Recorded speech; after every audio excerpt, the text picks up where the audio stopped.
तीसरे चरण के लिए जिन 59 सीट पर वोट डाले जाएंगे, 2017 में उन सीटों में से 49 सीट भाजपा के कब्जे में थी, जबकि सपा के हाथ सिर्फ 8 सीट ही आई थी।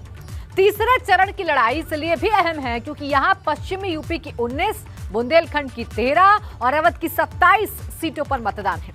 मतलब एक साथ 3 रीजन में चुनावी परीक्षा है, जिसे जो जीतेगा उसके लिए लखनऊ आने का रास्ता क्लियर हो जाएगा।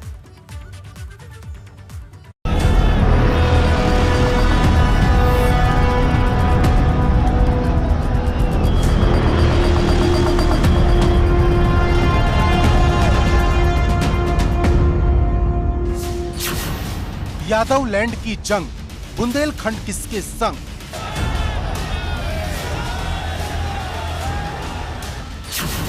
तीसरे दौर में 59 सीट पर दंगल, 2022 किसका होगा मंगल?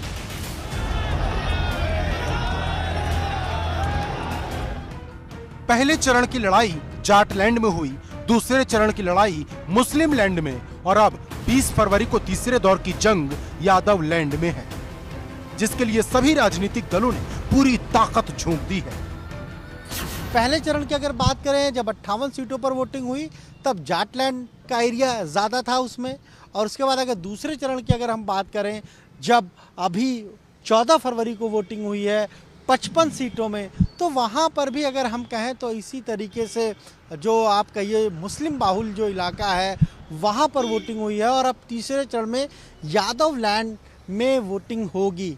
ऐसे में अब बड़ा सवाल यही है कि क्या ये जो तीसरा चरण है, या हम कहें जो अलग अलग फेजेस में ये चुनाव हो रहे हैं, जहां हम कह रहे हैं जाट लैंड की बात कर रहे हैं, मुस्लिम बाहुल इलाकों की बात कर रहे हैं, यादव लैंड की बात कर रहे हैं, वहां पर किसे जनता का कितना आशीर्वाद मिला है?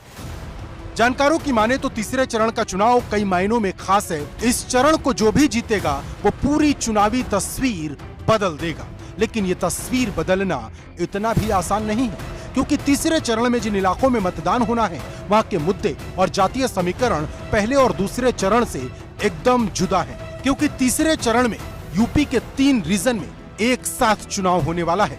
इस चरण में बुंदेलखंड के झांसी, जालौन, ललितपुर और हमीरपुर के साथ साथ महोबा की 13 सीटों पर वोटिंग होगी, और अवध क्षेत्र में कानपुर मंडल में कानपुर, कानपुर देहात, औरैया, फर्रुखाबाद, कन्नौज और इटावा की कुल 27 सीटों पर वोटिंग होगी। इसके साथ ही पश्चिमी यूपी के फिरोजाबाद, मैनपुरी, एटा, कासगंज और हाथरस की 19 सीटों पर वोटिंग होनी है। मतलब राजनीतिक दलों की सबसे बड़ी परीक्षा इसी चरण में होने वाली है, जिसके लिए राजनीतिक दल धुआंधार प्रचार कर रहे हैं।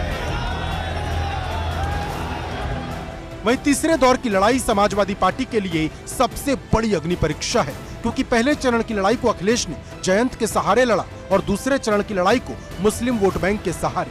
अब अखिलेश में खुद कितना दम है, उनका यादव वोट कितना उनके साथ है, इसकी जमीनी हकीकत तीसरे फेज की लड़ाई में ही पता चलेगी। क्योंकि तीसरे फेज में कई ऐसे जिले हैं जो समाजवादी पार्टी का गढ़ रहे हैं, लेकिन पिछले चुनाव में यहाँ साइकिल की रफ्तार कमजोर पड़ गई थी। मतलब जिन सीटों पर चुनाव दर चुनाव सपा का कब्जा रहा, वहां भी भाजपा ने जीत का कमल खिला दिया था। क्योंकि 20 फरवरी को जिन 16 जिलों की 59 सीट पर वोटिंग होनी है, उसमें 2017 में भाजपा ने 49 सीटों पर जीत का कमल खिलाया था, जबकि सपा सिर्फ 8 सीट पर जीत पाई थी, और कांग्रेस के साथ साथ बसपा एक सीट अपने पाले में ला पाई थी। ऐसे में एक बड़ी चुनौती भाजपा के सामने भी होगी, क्योंकि यहाँ खोने के लिए अगर किसी के पास है तो वो भाजपा ही है। यही वजह है कि जानकार इस चरण को यूपी चुनाव का गेम चेंजर बता रहे हैं। अनुभव शुक्ला के साथ ब्यूरो रिपोर्ट, एबीपी गंगा।